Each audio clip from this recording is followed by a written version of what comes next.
అగ్రతాంబూలం మైనార్టీలు వయసులు ఎక్కువగా ఉన్న ఈ నియోజకవర్గంలో రెండు పార్టీలు ఒకే వ్యూహంతో బరిలోకి దిగుతున్నాయి. వైసీపీ మైనార్టీ నేతను పోటీకి పెడితే టీడీపీ వయసుల ఓట్లకు గాలం వేస్తోంది. గత రెండు ఎన్నికల్లో విక్టరీ కొట్టిన అధికార పార్టీ వరుసగా మూడోసారి గెలిచి హ్యాట్రిక్ కొట్టాలని పావులు కదుపుతుంటే గత రెండు ఎన్నికల్లో ఓడిన సానుభూతితో మూడోసారి పసుపు జెండా రెపరెపలాడించాలని ఉవ్విళ్లూరుతోంది సైకిల్ పార్టీ. మరి ఈ రెండు పార్టీ అభ్యర్థుల్లో విజేతగా నిలిచేది ఎవరు? ఏపీ ఓల్డ్ క్యాపిటల్ కర్నూలులో పొలిటికల్ ట్విస్ట్లేంటో ఇప్పుడు చూద్దాం.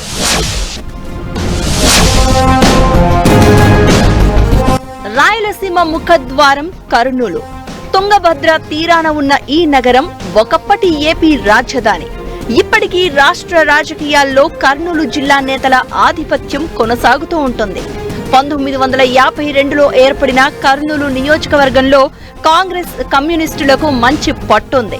గత రెండు ఎన్నికల్లో అధికార వైసీపీ గెలవగా 4 దశాబ్దాల టీడీపీ చరిత్రలో కేవలం 2 సార్లు మాత్రమే కర్నూలులో టీడీపీ జెండా ఎగిరింది. ఇక మైనారిటీ ఓటర్లు ఎక్కువగా ఉండే కర్నూలులో ఈసారి రిటైర్డ్ ఐఏఎస్ అధికారి ఇంతియాజ్ ను బరిలోకి దింపింది అధికార వైసీపీ. సిట్టింగ్ ఎమ్మెల్యే హఫీజ్ ఖాన్ ను తప్పించిన వైసీపీ ఐఏఎస్ అధికారి ఇంతియాజ్ తో ఉద్యోగానికి రాజీనామా చేయించి మరీ ప్రజాక్షేత్రంలో పోటీకి నిలిపింది. దీంతో కర్నూలు రాజకీయం ఆసక్తికరంగా మారింది. ఇక టీడీపీ తరపున టీజీ భరత్ మరోసారి అదృష్టం పరీక్షించుకుంటున్నారు.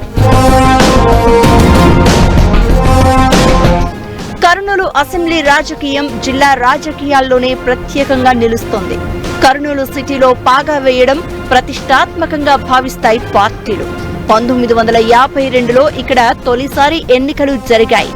ఆ ఎన్నికల్లో కాంగ్రెస్ పార్టీ నుంచి దామోదరం సంజీవయ్య విజయం సాధించారు. ఆ తర్వాత మరో 2 సార్లు కూడా కాంగ్రెస్ పార్టీనే గెలిచింది. 1962లో స్వతంత్ర అభ్యర్థి టీకేఆర్ శర్మ గెలవగా ఆ తర్వాత జరిగిన 3 ఎన్నికల్లో కాంగ్రెస్ పార్టీ సత్తా చాటింది.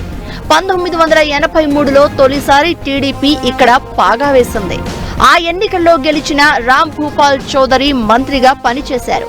ఆ తర్వాత మళ్లీ 1999 వరకు ఈ సీటును గెలుచుకోలేదు టీడీపీ. 1999లో తటస్థుల కోటాలో టీజీ వెంకటేష్ ను పోటీ పెట్టిన టీడీపీ ఆ ఎన్నికల్లో గెలవగా మళ్లీ ఇంతవరకు ఖాతా తెరవలేదు. గత ఎన్నికల్లో మైనారిటీ నేత హఫీజ్ ఖాన్ ను పోటీకి పెట్టింది ఫ్యాన్ పార్టీ. ఈ ప్రయోగం సక్సెస్ అవడంతో వరుసగా రెండోసారి కర్నూలు కోటను నిలబెట్టుకుంది వైసీపీ. ప్రస్తుతం ఎన్నికల్లో రెండోసారి పోటీకి హఫీజ్ ఆసక్తి చూపినా మాజీ ఎమ్మెల్యే ఎస్పీ మోహన్ రెడ్డితో విభేదాల కారణంగా ఆయనను పక్కకు తప్పించారు అనేది పొలిటికల్ టాక్. ఇదే సమయంలో రిటైర్డ్ ఐఏఎస్ అధికారి ఇంతియాజ్ పేరును అనూహ్యంగా తెరపైకి తీసుకొచ్చి అటు ఎమ్మెల్యే హఫీజ్ ఖాన్ ఇటు మాజీ ఎమ్మెల్యే మోహన్ రెడ్డికి షాక్ ఇచ్చింది వైసీపీ. ఇక అధిష్టానం అండదండలతో కర్నూలులో అడుగుపెట్టిన వైసీపీ అభ్యర్థి ఇంతియాజ్ ప్రజలకు సేవ చేసేందుకు సీఎం జగన్ ఆదేశాలతో రాజకీయాల్లోకి వచ్చినట్లు చెప్తున్నారు. ఐఏఎస్ అధికారిగా పనిచేసేందుకు అవకాశం ఉన్నా కొన్ని పరిమితులకు లోబడే పనిచేయాల్సి వస్తున్నందున రాజకీయాల్లోకి ప్రవేశించినట్లు చెప్తున్నారు ఇంతియాజ్. గత 5 ఏళ్లలో చేసిన అభివృద్ధి కార్యక్రమాలతో పాటు కర్నూలులో బలంగా ఉన్న వైసీపీ క్యాడర్ దన్నుతో విజయంపై ధీమా కనబరుస్తున్నారు ఇంతియాజ్. ఏదైతే జగనన్న గారు చేపట్టిన అభివృద్ధి సంక్షేమ పథకాలు ఉన్నాయో వాటికి మనకు ఆకర్షితులైన ప్రజలు, వాటి నుంచి లబ్ధి పొందిన లబ్ధిదారులు, అలాగే పూర్తిగా మనకు అన్ని వర్గాల నుంచి కూడా మనకు జగనన్న గారికి మద్దతు ఉంది. కాబట్టి ఈసారి కూడా మూడోసారి కూడా మనకు ఇక్కడ విజయం వైసీపీకి లభిస్తుంది.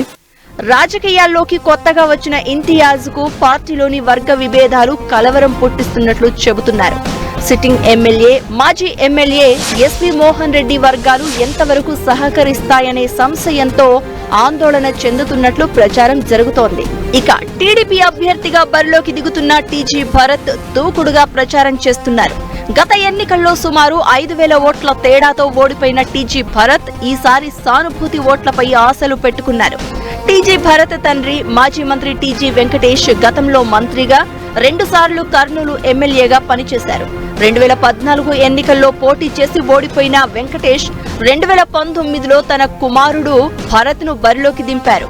ఆ ఎన్నికల్లో చేదు ఫలితం ఎదురైనా 5 ఏళ్లు ఓపిక పట్టిన భరత్ నిత్యం ప్రజలతో ఉంటూ ఇమేజ్ పెంచుకున్నారు.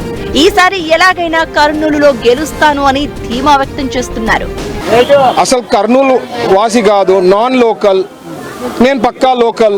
సో ఏం అంటే ఎక్కడ రిలేషన్షిప్, డాక్టర్ ఇస్మాయిల్ గారు ఫాదర్ని ఏమంటుండ్రి, రామ్ రహీం అంటుండ్రి, అంత క్లోజ్లీ అసోసియేటెడ్.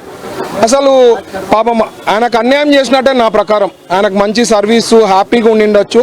వైఎస్ఆర్ పార్టీ ఆయనకు అన్యాయం చేసినట్టే నేను భావిస్తున్నా. నేను లోకల్ అంటూ ప్రచారం చేస్తున్న టీజీ భరత్ అధికార పార్టీ అభ్యర్థిని ఇరుకున పెడుతున్నారు.